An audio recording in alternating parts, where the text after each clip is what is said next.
ओम नमो भगवते वासुदेवाय। हरे कृष्ण। स्वागत है आप सभी का हमारे चैनल पर। आप सभी भक्तगणों को चैत्र मास के कृष्ण पक्ष की एकादशी पाप मोचनी एकादशी व्रत की हार्दिक शुभकामनाएं। भगवान विष्णु और माता लक्ष्मी की कृपा सदा सर्वदा आप पर और आपके परिवार पर बनी रहे। हे प्रभु, जो भी भक्त इस कथा को प्रेम पूर्वक पूरी श्रद्धा भाव से सुने, हुंकारा भरे, उसकी सभी मनोकामनाएं पूर्ण हो। तो आइए शुरू करते हैं पाप मोचनी एकादशी व्रत की कथा। तो प्रेम से मिलकर बोलिए, लक्ष्मी नारायण भगवान की जय।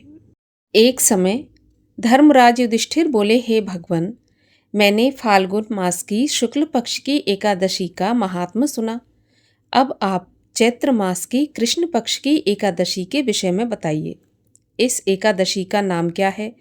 इसमें कौन से देवता की पूजा की जाती है और इसकी विधि क्या है? सो सब विस्तार पूर्वक कहिए। तब भगवान श्री कृष्ण बोले, हे राजन, एक समय मानधाता ने लोमस ऋषि से ऐसा ही प्रश्न पूछा था। तब लोमस ऋषि ने उत्तर दिया था कि हे राजन, चैत्र मास के कृष्ण पक्ष की एकादशी का नाम पाप मोचनी है। उसके व्रत के प्रभाव से मनुष्य के अनेक पाप नष्ट हो जाते हैं। इस प्रकार इस एकादशी की कथा सुनिए। प्राचीन समय में चैत्र रथ नामक वन में अप्सराएं निवास करती थीं। वहाँ पर हर समय वसंत रहता था, अर्थात हर जगह सदैव हर तरह के पुष्प खिले रहते थे। उस जगह गंधर्व कन्याएं विहार किया करती थीं। उस वन में इंद्र भी अन्य देवताओं के साथ क्रीड़ा करता था। उसी वन में एक मेधावी नामक मुनि तपस्या करते थे। वे बहुत बड़े शिव भक्त थे। एक दिन मंजू घोषा नामक एक अप्सरा उनको मोहित करने के लिए सितार बजाकर मधुर गाना गाने लगी। उसी समय शिव के शत्रु कामदेव भी शिव भक्त मेधावी मुनि को जीतने के लिए तैयार हुए।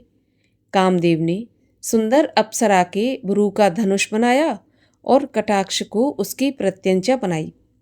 इस तरह कामदेव अपने शत्रु शिव भक्त को जीतने के लिए तैयार हुआ। उस समय मेधावी मुनि भी युवा और हष्टपुष्ट थे। उन्होंने यज्ञोपवीत और दंड धारण करके रखा था। उस मुनि को देखकर कामदेव के वश में हुई मंजू घोषा ने धीरे धीरे मधुर वाणी से वीणा की धुन पर गाना शुरू किया।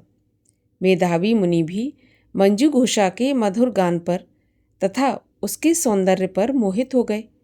वह अप्सरा उस मुनि को कामदेव से पीड़ित जानकर उनसे आलिंगन करने लगी। मुनि भी उसके सौंदर्य पर मोहित होकर शिव रहस्य को भूल गए और काम के वशीभूत होने के कारण उन्हें दिन और रात्रि का भी कुछ ध्यान नहीं रहा और बहुत समय तक दोनों साथ साथ रमण करते रहे। एक दिन मंजू घोषा उस मुनि से बोली कि हे मुनिवर, अब मुझे बहुत समय हो गया है, अतः स्वर्ग जाने की आज्ञा दीजिए। उस अप्सरा के ऐसे वचनों को सुनकर मुनि बोले, सुंदरी, तू तो आज ही इसी संध्या को आई है, अभी प्रातःकाल तक ठहरो।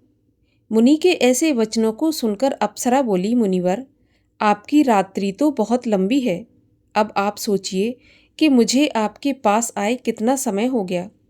उस अप्सरा के वचनों को सुनकर मुनि को ज्ञान प्राप्त हो गया और वे समय का विचार करने लगे। जब रमण करने के समय का प्रमाण 57 साल 7 महीना और 3 दिन पता चला तो वह उस अप्सरा को काल का रूप समझने लगे। वह महान क्रोधित हुए और उस तप नष्ट करने वाली अप्सरा की तरफ देखने लगे। उनके अधर कांपने लगे और इंद्रियां व्याकुल होने लगीं। तब मुनि उस अप्सरा से बोले, अरे दुष्टा, मेरे तप को नष्ट करने वाली, तू महान पापिन और दुराचारणी है, तुझे धिक्कार है। उस मुनि के क्रोधयुक्त श्राप से वह पिशाचनी हो गई। तब वह बोली, हे मुनिवर, अब मुझ पर क्रोध को त्याग कर प्रसन्न हो जाइए और इस श्राप का निवारण कर दीजिए। विद्वानों का कहना है कि साधुओं की संगत अच्छा फल देने वाली है। मैंने तो आपके साथ बहुत वर्ष व्यतीत किए हैं, अतः मुझे इस शाप से मुक्ति दिलाइए। उसकी कातर वाणी सुनकर मुनि को कुछ शांति मिली और वह पिशाचनी से बोले, दुष्टा, तूने मेरा बड़ा अपकार किया है, परंतु फिर भी मैं तुझे श्राप से छूटने का उपाय बताता हूँ। चैत्र मास के कृष्ण पक्ष की जो एकादशी, जिसका नाम पाप मोचनी एकादशी है, उस एकादशी का व्रत करने से तू पिशाच योनि की देह से छूट जाएगी। इस प्रकार मुनि ने उसको व्रत की समस्त विधि बता दी और अपने पापों के प्रायश्चित के लिए अपने पिता च्यवन ऋषि के पास गए। च्यवन ऋषि अपने पुत्र मेधावी की ऐसी दशा देखकर बोले, पुत्र, तूने ये क्या किया? तेरे समस्त तप नष्ट हो गए। मेधावी बोले, हे पिताजी, मैंने बहुत बड़ा पाप किया है। आप कृपया उस पाप से छूटने का कोई उपाय बताइए।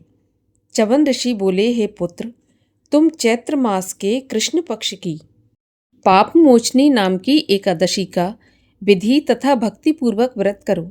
इससे तुम्हारे समस्त पाप नष्ट हो जाएंगे। पिता के वचनों को सुनकर मेधावी ऋषि ने पाप मोचनी एकादशी का विधिपूर्वक उपवास किया। उसके प्रभाव से उनके समस्त पाप नष्ट हो गए।